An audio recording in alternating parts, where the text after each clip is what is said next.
तो बात कर रहे थे हम कि हम कैसे इलेक्ट्रॉन माइक्रोस्कोप से एटम को देख सकते हैं। तो याद रखिएगा यहाँ पर एक बहुत इंपॉर्टेंट क्वेश्चन आता है जो कि आपको बायो में भी काम आ सकता है।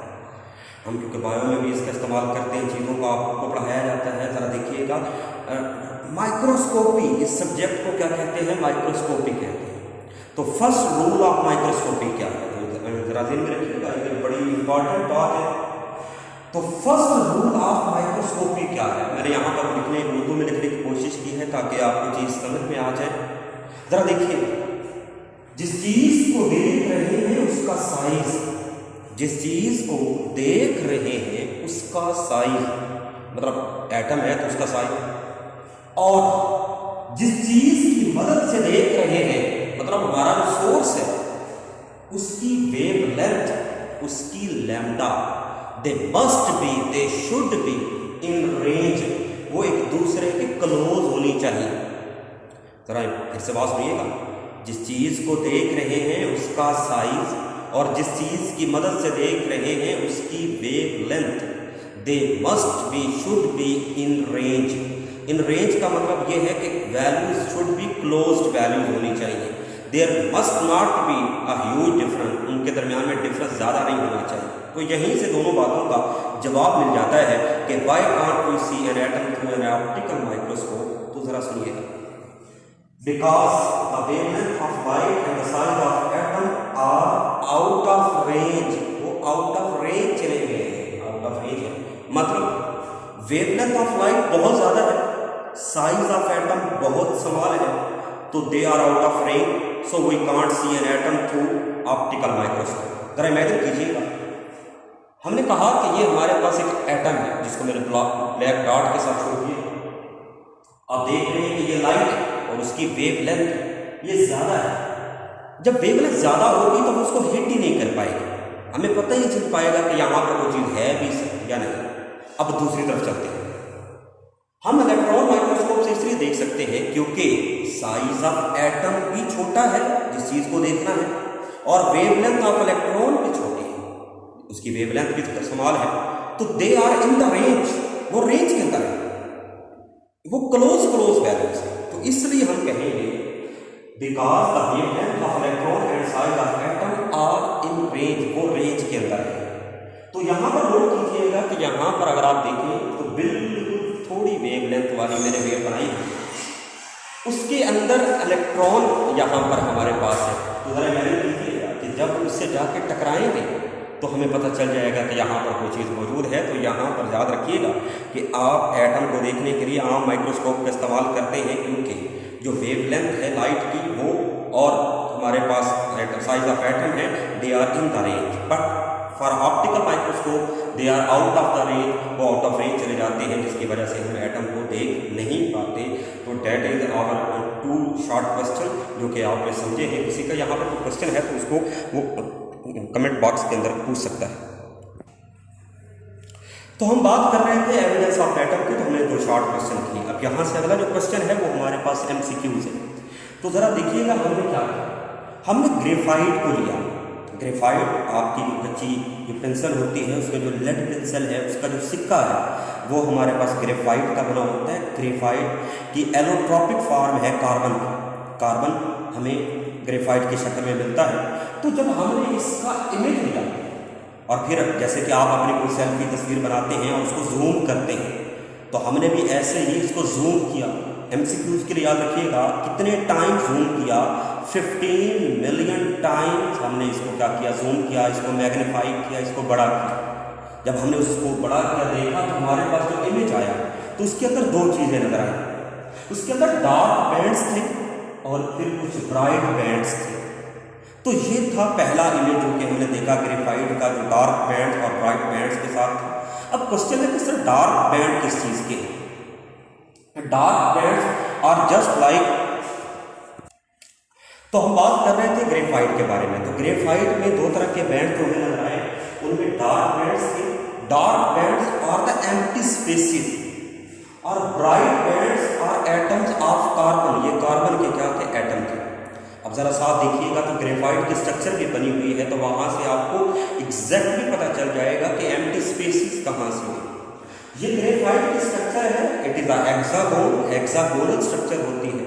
इसके अंदर हम देख रहे हैं कि ये वाले जो ब्लू कलर में है दीज आर एम्प्टी स्पेसेस, और ये जो एटम्स हैं हर कोने पे आपको एक कार्बन का एटम नजर आ रहा है, तो ये एटम्स ऑफ कार्बन है। अब क्वेश्चन मार्क ये है कि सर ग्रेफाइट तो ब्लैक होता है, तो उसकी जो बैंड्स होने चाहिए थे वो लाइट होने चाहिए थे, डार्क होने चाहिए थे, वाई लाइट बैंड्स। अब जरा इमेजिन कीजिएगा, जब आप इलेक्ट्रॉन्स को फेंकते हैं तो वहां पर पहले से मौजूद इलेक्ट्रॉन एक्साइट करते हैं, और जब वो डी एक्साइट करते हैं तो उस दौरान एनर्जी रिलीज करते हैं in the form of light की शक्ल। तो वो लाइट जो थी वो हमारे पास एटम्स ऑफ कार्बन थे। अब वक्त गुजरा, 20वीं सदी का वक्त आ गया, 20th century, x ray analysis start हो गया, उससे भी ज़्यादा एडवांस टेक्निक्स आ गई। साइज ऑफ एटम की बात करते हैं, बेटा ज़रा नोट कीजिएगा, साइज ऑफ एटम जो है वो हमारे पास है 2.0 एंगस्ट्रम, ए नॉट। इसको पढ़ना कैसे है, A naught. 1 A naught is equal to होता है 10 मीटर के बराबर होता है। इसको बोलेंगे क्या, इसको बोलेंगे एंगस्ट्रम, 1 एंगस्ट्रम या 1 A naught, that is the size of atom. अगर मैं वैल्यू को पुट करता हूं तो आंसर आता है 2.0 multiply by 10 raise to power -10 metre. That is the size of an atom, that is also size of an atom. अब जरा मैंने कीजिएगा, हम मैट्रिक्स में पढ़ते आए हैं कि पावर्स को ऐड किया जा सकता है और तो उनको एक्सपेंड भी किया जा सकता है। तो ये 2.0 मल्टीप्लाई बाय 10 - 9 और 10 - 1 से इसको मैं मल्टीप्लाई कर रहा हूँ। अब 10 - 1 ऊपर पावर माइनस में है, जब नीचे आएगी तो पावर प्लस में हो जाएगी, और जब मैं 2 डिवाइडेड बाय 10 करूंगा तो आंसर आएगा 0.2 multiply by 10 raise to power -9। तो 1 नैनोमीटर बराबर होता है 10 रेज़ टू पावर -9। तो ये बेटा हमारे पास 0.2 nanometre is also size of an atom. तो अगर आपके पास कोई एमसीक्यूज आता है और उसमें डिफरेंट ये वैल्यूज लिखी हुई है तो याद रखिएगा, 2 angstrom, 2 multiply by 10 raise to power -10 metre, या 0.2 multiply by 10 raise to power -9 metre, या 0.2 nanometre are also sizes of atom. तो ये सारे एटम के साइजेस हैं जो कि आपने एमसीक्यूज के लिए याद रखने हैं। बात करते हैं मैसेज की, बात करते हैं, देखते हैं कि मैसेज, तो हम बात कर रहे थे मैसेज के बारे में। तो मैसेज क्या है, जब हम उनकी एमसीक्यूज के लिए याद रखिएगा कि जो इनकी मैसेज की रेंजेस हैं वो बेटा हमारे पास है 10-27 से लेकर 10-25 kg तक इनकी रेंजेस हैं मैसेज। अब इसके लिए हम यूनिट इस्तेमाल करते हैं, जैसे कि हमारे पास कोई यूनिट मैस का किलोग्राम, ग्राम, मिलीग्राम है, तो ऐसे ही हमारे पास एक यूनिट है जिसका नाम है एटॉमिक मैस यूनिट, यानी कि 1 AMU।